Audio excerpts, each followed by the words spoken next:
কি গো ভাই, বলে হাত দেখাবো মানুষে, আপনি খুব চালা, হাত দেখে ইনশাল্লাহ কিরি কাটাইছেন, যদি হাত থেকে হয়ে যায় তাহলে তো মুশকিল।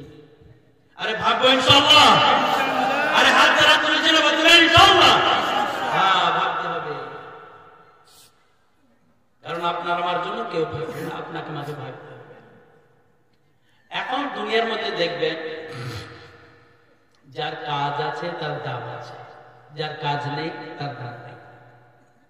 যার কাজ যত উন্নত মানের তার দাম তত উন্নত মানের, যার কাজ যত নিম্ন মানের তার দাম তত নিম্ন মানের, যার কাজ মোটেই নেই তার দাম মোটেই নেই, ঠিক না?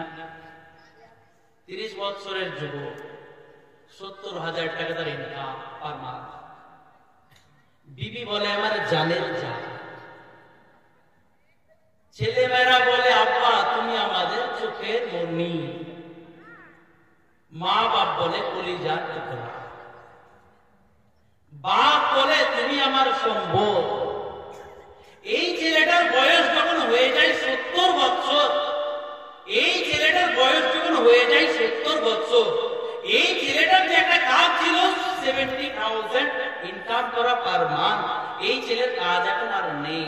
এই ছেলে তো সেই ব্যক্তি, তার সেম হাত, সেম পা, সেম চোখ, সেম নাক, মহাব্বত গেল কোথায়? ওই ব্যক্তি যখন 70 বছর হয়ে যায় তখন আর বিবি আর সে কথা বলে না, মা আর বলে না, বাপ আর বলে না, ছেলে মেয়ে আর বলে না, বরং যার কাছেই যায় সে পরামর্শ দিতে সে থেকে দূর দূর বলে দাঁড়িয়ে দেয়। হয় না কেমন? হয় না? বাপ ছেলেকে একটা সুপরামর্শ দিতে যাচ্ছে, বলে চুপ তো বলো না, কি করেছো আমাদের জন্য? সব তো তোমার মায়ের জন্য করেছো, আর সব লুটিয়ে দিচ্ছ, শেষ করেছো, আমাদের জন্য কি করেছো? এখন বলো না, চুপ করে থাকো, আমরা আমাদের ভালো আমরা বলবো, তোমার কি? ভাই বলে না গো, বলে। স্ত্রীকে বলতে এলে সব বলে আরে তোমার কপালে পড়ে, ভাগ্যে পড়ে আমার জানটা তো চলেই গেল, আমার মা বাপ তোমার মতো একটা কানা খুঁজে পাইয়াছিল যে তোমাকে ধরে দিয়েছে, তোমার থেকে অন্য একটা জানোয়ারের সঙ্গে হইলে বলে এবার ভালো হতো, এখন অনেক কথা বলে।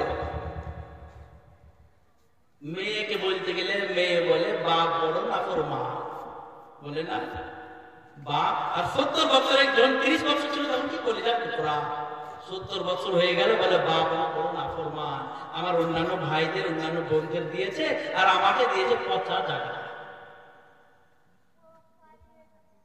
তো তাহলে 30 বছরে যখন ওই ব্যক্তির কাজ ছিল 70,000 টাকা ইনকাম করা, তখন সকলের প্রিয় পাত্র ছিল।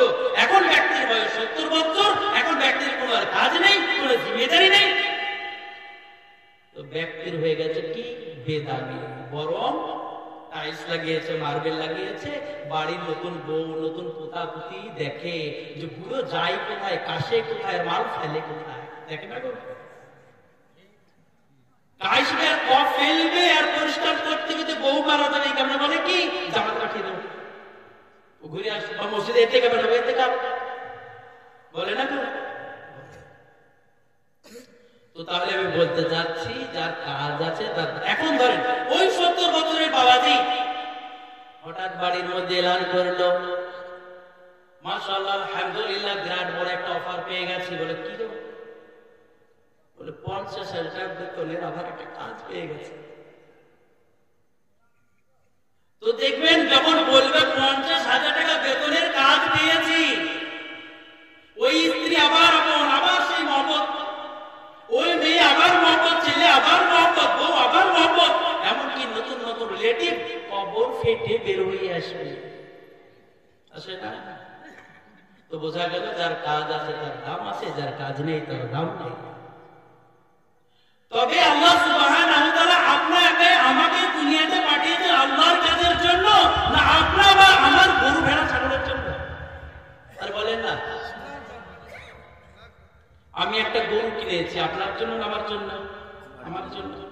একটা মোবাইল কিনেছি আপনার জন্য না আমার জন্য? আমার জন্য। একটা বাড়ি তৈরি করলো আপনার জন্য না আমার জন্য? অনুরূপভাবে আল্লাহ সুবহানাহু ওয়া তাআলা আপনাকে আমাকে তৈরি করেছেন আপনার আমার কাজের জন্য নয়, বরং আল্লাহ সুবহানাহু ওয়া তাআলা তৈরি করেছেন আপনাকে আমাকে আল্লাহর কাজের জন্য। বলেন সুবহানাল্লাহ। ভাই করেন না ভাই তৈরি? আরে করেছেন না করেন না বলেন না।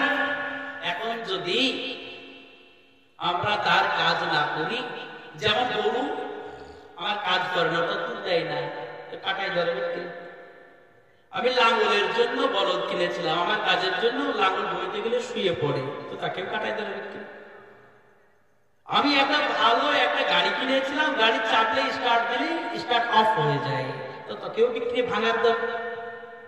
আমি ফ্যান লাগিয়েছি 2000 টাকা দামে, চলছিল খুব, চলতে চলতে বন্ধ, তোকে রিপেয়ার করলে ভালো, নাহলে 5 টাকা দাম।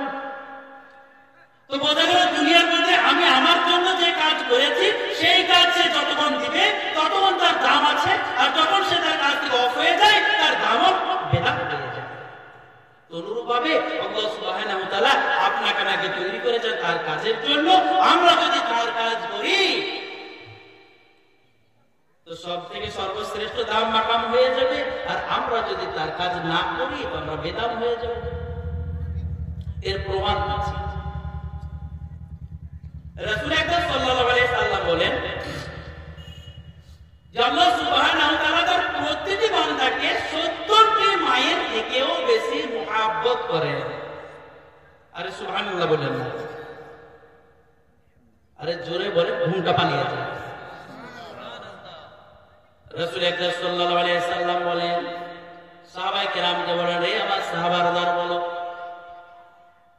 একটা মা তার সন্তানকে হারিয়েছে, সকালে সারাদিন খোঁজাখুঁজির পরে তার সন্তানকে পাই না। মা কত ব্যতিব্যস্ত, কত পরেশান হয়ে তার সন্তান সন্তান করে কান্না করে।